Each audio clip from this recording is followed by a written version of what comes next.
Discuss किया था, अब आज हम लोग डिस्कस कर रहे हैं जेटीए एनसीईआरटी में दिया हुआ। अभी इसको जब डिस्कस करेंगे तो आज क्लास के बाद आज ही आप एनसीईआरटी में पूरा पढ़ लीजिए जेटीए को, जक्स्टाग्लोमेरुलर एपेरेटस फुल फॉर्म में। तो बराबर हम लोग इसका चर्चा करते रहे, जैसे हम लोग ब्लड का फॉर्मेशन भी डिस्कस कर रहे थे हीमोपोएसिस में। तो वहाँ पे कहा था कि जब कभी भी ब्लड में CO2 का लेवल बढ़ेगा, whenever the partial pressure of CO2 will increase in the blood, the juxtaglomerular cells of kidneys will release the factor called hemopoietin or erythropoietin, which stimulates the divisions in the hemocytoblast, resulting into the formation of RBC, WBC and platelets. तो वहाँ पे discuss किया था juxtaglomerular sales. और जब kidney पर endocrine में भी हम लोगों ने कहा था, जब हम लोग डिस्कस कर रहे थे एंडोक्राइन सिस्टम, तो वहाँ भी जब एल्डोस्टेरोन की बात आई थी तो हम लोगों ने कहा था कि secretion of aldosterone is under the negative feedback regulation, और वो रेनिन एंजियोटेंसिन नेगेटिव फीडबैक उसके कारण रिलीज होता है एल्डोस्टेरोन। तो कई जगह चर्चा आता है और अभी हम लोग उसको भी डिस्कस करेंगे, रेनिन एंजियोटेंसिन नेगेटिव फीडबैक को, which is the most important feedback regulation in endocrine system. तो अब जेजीए है क्या, जक्स्टाग्लोमेरुलर एपेरेटस है क्या, ये आप आसानी से आज समझ लीजिए। ये जो स्ट्रक्चर बनाया हम लोगों ने ग्रीन कलर का, ये बॉमेंस कैप्सूल है। लास्ट क्लास में नेफ्रॉन का स्ट्रक्चर बताया था, बॉमेंस कैप्सूल, उसके नीचे पीसीटी, फिर descending limb of loop of Henle, फिर ascending limb of loop of Henle, और फिर डीसीटी था। तो यही है, सिर्फ इसका अरेंजमेंट थोड़ा सा बदल दिया पोजीशन। ये बॉमेंस कैप्सूल है, बॉमेंस कैप्सूल से लगा हुआ ये पीसीटी, प्रॉक्सिमल कन्वोल्यूटेड ट्यूब्यूल। एक minute,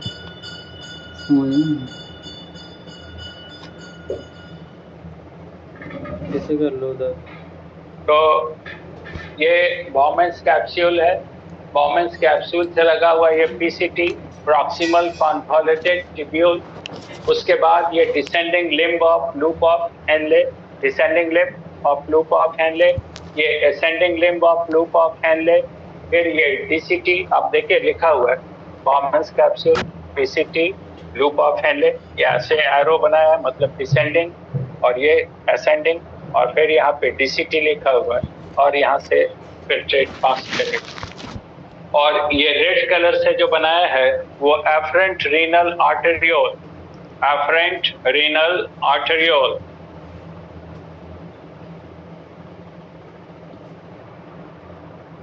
efferent renal arteriole. Efferent कहने का मतलब है जो ब्लड लेकर आ रहा है इधर से, और ये है इफरेंट रीनल आर्टेरियोल जो ब्लड को लेकर बाहर जा रहा है। और हम लोगों ने लास्ट क्लास में कल डिस्कस किया था कि efferent renal arteriole divides into about 50 glomerular capillaries. Efferent renal arteriole 50 या उससे ज्यादा ग्लोमेरुलर कैपिलरी में डिवाइड करता है, and the group of these glomerular capillaries is called glomerulus. तो ये afferent renal arteriole, ये efferent renal arteriole, और कल डिस्कस किया था कि efferent renal arteriole is narrower than afferent। तो जब ये ब्लड इससे जा रहा है, ये चौड़ा है, और ये ब्लड बाहर आ रहा है, ये पतला है, तो नेचुरली प्रेशर पड़ जाएगा ग्लोमेरुलर कैपिलरी के अंदर। अब ध्यान दीजिए, ग्लोमेरुलर कैपिलरी ये एफरेंट रीनल आर्टेरियोल है, दिस वन, और इसके वॉल में ग्रीन कलर का, ये ग्रीन कलर का कुछ सेल्स बना दिया है, ये सब सेल्स हैं, these are the cells present in the wall of afferent renal arteriole, and these cells are known as juxtamedullary cells, juxtaglomerular cells। Juxtaglomerular cells भी कहते हैं, जक्स्टामेडुलरी सेल्स भी कहते हैं, ग्लोमेरुलरी कहते हैं, juxtaglomerular sales. juxtaglomerular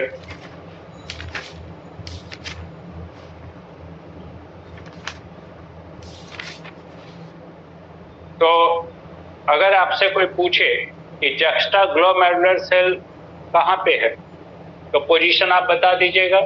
in the wall of, ये efferent कर दिया है, ये एफरेंट ब्लड जा रहा है, ये इफरेंट है।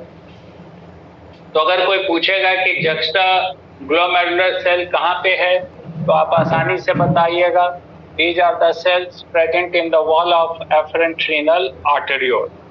और दूसरी ओर देखिए एक और टाइप का सेल है मैकुला डेंसा सेल, ये रेड कलर का बनाया है। It is present in the wall of BCT। तो दो तरह का सेल्स यहाँ पे आप देख रहे हैं। एक तो आप देखिएगा juxtaglomerular सेल, ये ग्रीन कलर का बना हुआ है। It is present in the wall of afferent renal arteriole। और दूसरा ये मैकुला डेंसा रेड कलर का बना हुआ है। It is present in the BCT। और यही एरिया जिसके अंदर दोनों है, यानी juxtaglomerular सेल्स है और मैकुला डेंसा है, यही दोनों मिलकर कहलाता है JGA, यानी juxtaglomerular apparatus। अब देखिए जब कभी भी इससे ब्लड पास कर रहा जा रहा है ग्लोमेरुलर कैपिलरी, और ग्लोमेरुलर कैपिलरी के अंदर प्रेशर जब बढ़ेगा तो आगे हम लोग पढ़ेंगे फिजियोलॉजी, तो आज स्टार्ट हुआ है, अब तो आगे फिजियोलॉजी पढ़ेंगे और इससे क्वेश्चन रहना ही है, नहीं का कोई सवाल नहीं। तो जब देखिएगा इससे ब्लड पास करेगा तो ग्लोमेरुलर कैपिलरी से फिल्ट्रेट बाहर आए। तो फिल्ट्रेशन के लिए जरूरी है कि प्रेशर ज्यादा होना चाहिए। ग्लोमेरुलर कैपिलरी के अंदर अगर प्रेशर कम होगा तो फिल्ट्रेशन भी कम होगा। तो अब एक तो प्रेशर ज्यादा रखने में रोल है नैरोवर इफरेंट रीनल आर्टरियोल का, और दूसरा है juxtaglomerular सेल का। ये तो पतला है तो प्रेशर इसमें बढ़ जाएगा, और दूसरा ये बढ़वाएगा प्रेशर। juxtaglomerular सेल कैसे बढ़वाएगा आप देखिए। जब कभी भी यहाँ पे ब्लड प्रेशर कम होगा, whenever the blood pressure will decrease within the glomerular or glomerular capillary, the juxtamedullary cells will become active। ये juxtaglomerular cells जो हैं ग्रीन कलर का, ये एक्टिव हो जाएगा and they will release a factor called renin। ये secrete करेगा rennin. अब रेनिन आगे हम लोग देखेंगे, अल्डोस्टेरोन रिलीज कराएगा और उसके बाद ब्लड प्रेशर कैसे बढ़ेगा वो आगे देखेंगे। तो जब कभी भी ब्लड प्रेशर घटेगा, whenever the blood pressure will decrease within the glomerular capillary, the juxtaglomerular cells present in the wall of afferent renal arteriole will release the factor called renin, and renin will be responsible for increasing the blood pressure। और जैसे ही इसके अंदर blood pressure ज्यादा हो जाएगा, juxtaglomerular cell से rennin का secretion रुक जाएगा। अब कैसे ये सब आगे बात करें। और दूसरा देखिए यहाँ पे मैकुला डेंसा सेल्स है। हम लोग जानते हैं, आगे पढ़ेंगे भी, पूरा डिटेल फिजियोलॉजी पढ़िएगा कि जब फिल्ट्रेशन होगा, जब ग्लोमेरुलर कैपिलरी से फिल्ट्रेट जाएगा तो इकट्ठा होगा बाउमिस कैप्सूल के ल्यूमेन में, यहाँ से मूव करेगा PCT, फिर आएगा descending limb of loop of Henle, फिर जाएगा ascending limb of loop of Henle, और ये है DCT।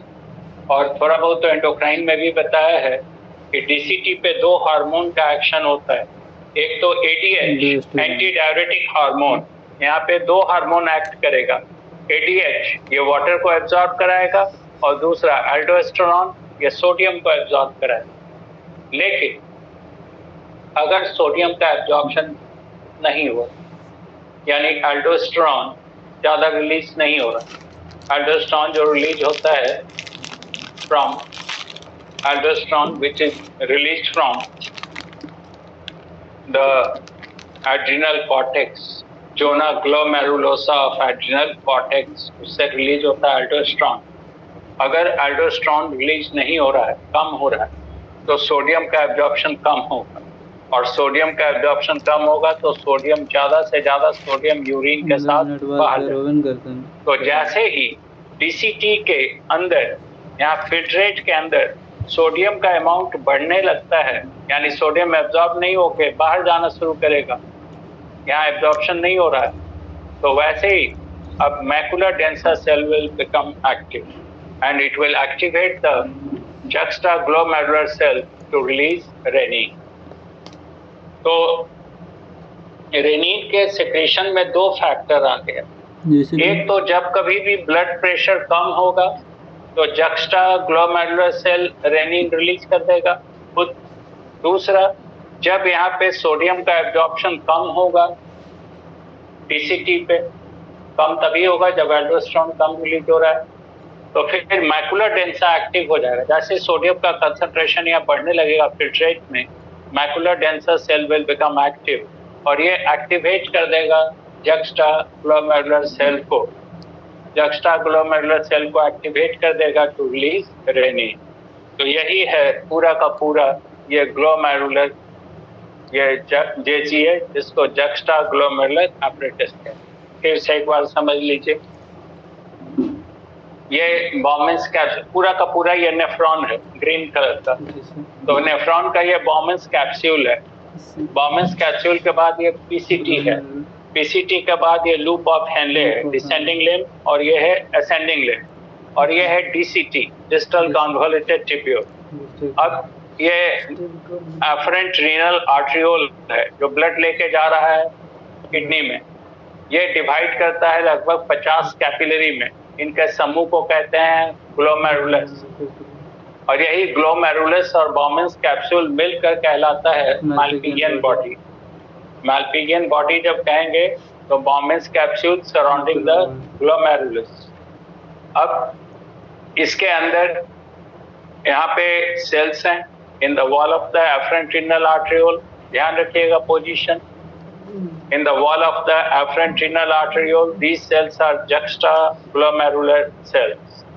और ठीक वैसे ही in the wall of the DCT, there are cells which are called macular densa cells.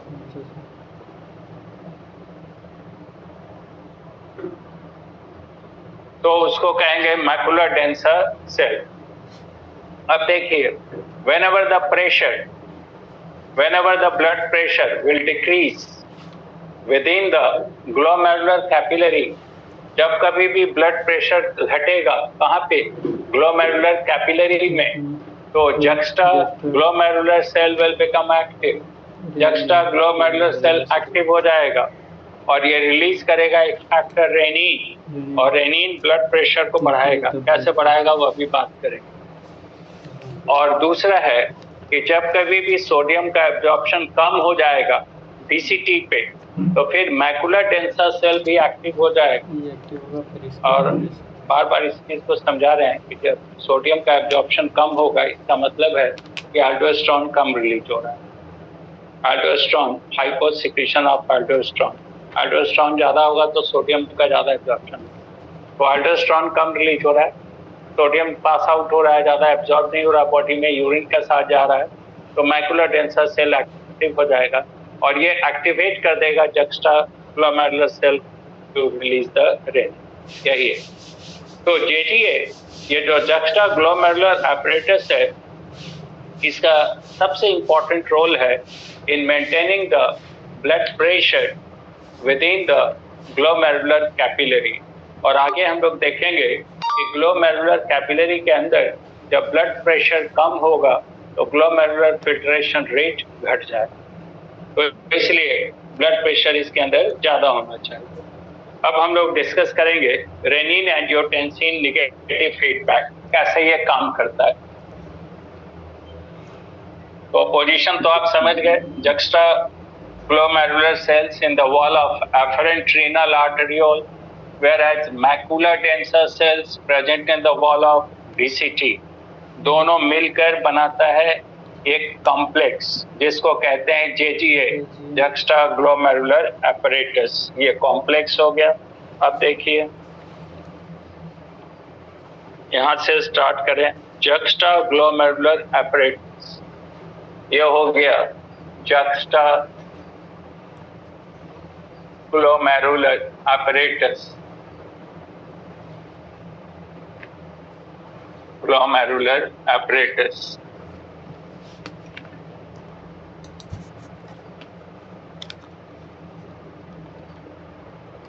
अब juxtaglomerular apparatus नहीं करके यहाँ पे सेल्स कर दें तो ज्यादा अच्छा होगा, juxtaglomerular cells। और हम लोग जान गए हैं कि it is the part of JGA।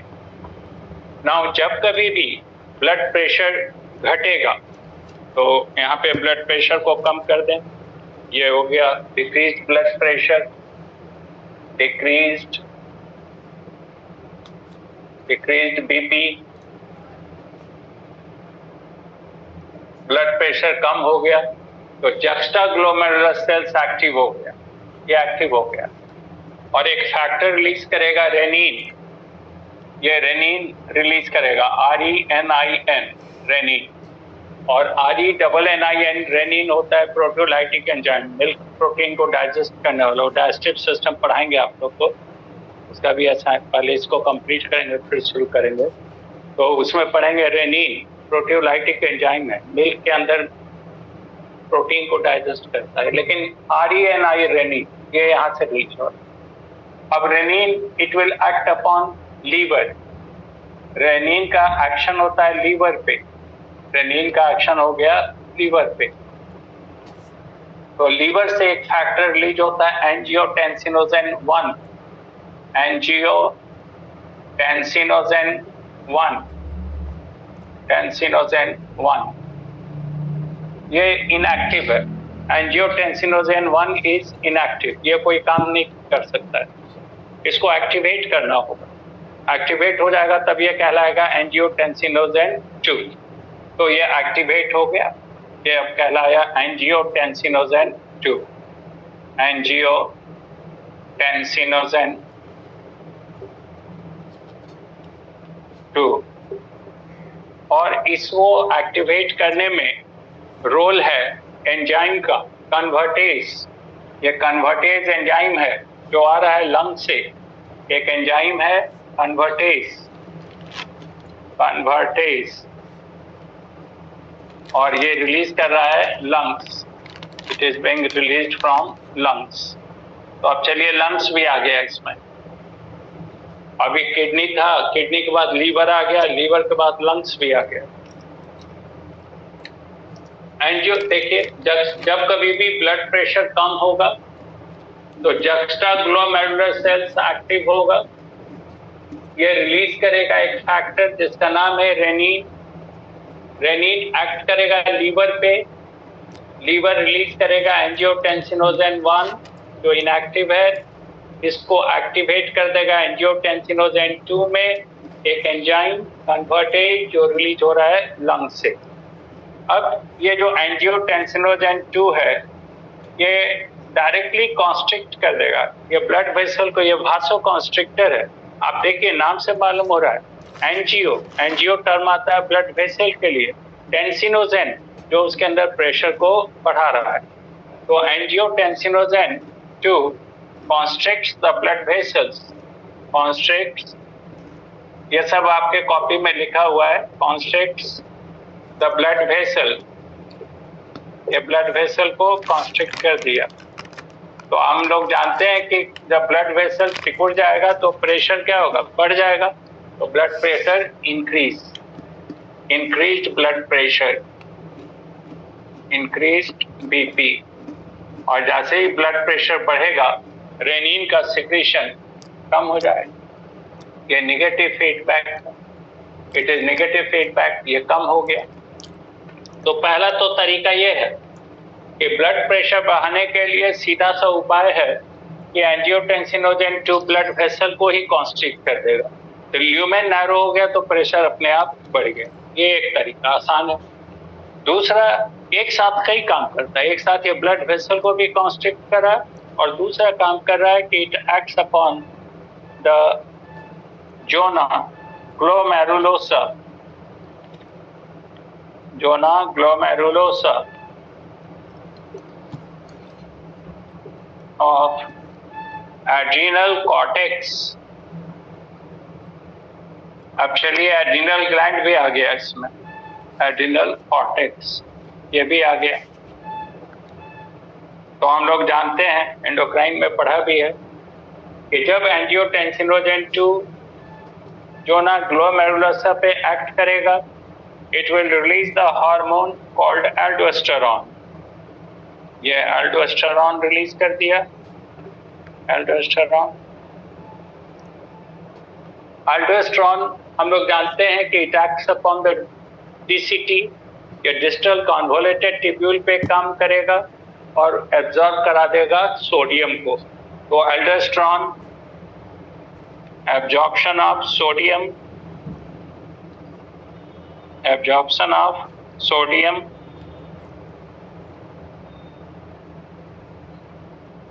at DCT, DCT पे एब्जॉर्ब हो गया। अब सोडियम जब एब्जॉर्ब होगा तो प्लाज्मा का ऑस्मोटिक प्रेशर बढ़ जाएगा, सॉल्ट का कंसंट्रेशन बढ़ेगा, ऑस्मोटिक प्रेशर बढ़ेगा। तो increased osmotic pressure, increased osmotic pressure in plasma,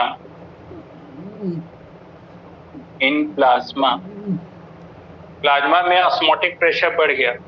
अब देखिए प्लाज्मा में जब ऑस्मोटिक प्रेशर बढ़ा तो वाटर का एब्जॉर्प्शन बढ़ गया, यानी प्लाज्मा वॉल्यूम बढ़ गया, प्लाज्मा वॉल्यूम इंक्रीज।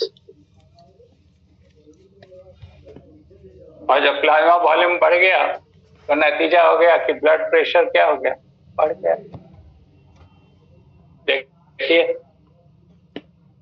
जब कभी भी ब्लड प्रेशर घटेगा, जक्स्टा ग्लोमेरुलर सेल रिलीज करेगा एक हार्मोन रेनिन, रेनिन एक्ट करेगा लीवर पे, लीवर रिलीज करेगा एक फैक्टर एंजियोटेंसिनोजन 1, ये इनएक्टिव है, इसको एक्टिवेट कर देगा। एंजियोटेंसिनोजन 2 में एक एंजाइम कन्वर्टेज रिलीज हो रहा है लंग से। एंजियोटेंसिनोजन 2 एक काम तो सीधा करेगा कि ब्लड वेसल को ही सिकोड़ देगा, constrict the blood vessel, blood vessel सिकुड़ गया तो प्रेशर बढ़ गया, प्रेशर बढ़ गया तो अब रेनिन का सिक्रेशन रुक गया, ये नेगेटिव फीडबैक है। दूसरा, ये एक्ट करेगा zona glomerulosa of adrenal cortex, release करवा देगा एल्डोस्टेरॉन, एल्डोस्टेरॉन एक्ट करेगा absorption of sodium at DCT, sodium absorption को में मदद करेगा। और हम लोग जानते हैं कि प्लाज्मा में जब सोडियम का अमाउंट बढ़ेगा तो प्लाज्मा में वाटर ज्यादा रिटेन होगा, रिटेंशन वाटर का ज्यादा होगा, यानी प्लाज्मा वॉल्यूम विल इंक्रीज। तो increased osmotic pressure in plasma, तो प्लाज्मा वॉल्यूम इंक्रीज, और ब्लड का वॉल्यूम बढ़ गया तो प्रेशर बढ़ गया। आप ब्लड प्रेशर दो तरह से बढ़ा सकते हैं, एक तो ल्यूमेन को नैरो कर दें, या दूसरा उसमें ब्लड का वॉल्यूम बढ़ा दें। तो ल्यूमेन को नैरो कर दिया, ये एंजियोटेंसिनोजन 2, और ब्लड प्रेशर को और ब्लड वॉल्यूम को बढ़ा दिया, ये एल्डोस्टेरॉन जो वाटर को एब्जॉर्ब, सोडियम को एब्जॉर्ब करेगा, तो नतीजा होगा कि ऑस्मोटिक प्रेशर बढ़ेगा, प्लाज्मा वॉल्यूम विल इंक्रीज। अब एक तीसरा तरीका है जो अभी 1 मिनट के बाद फिर आपको करते हैं।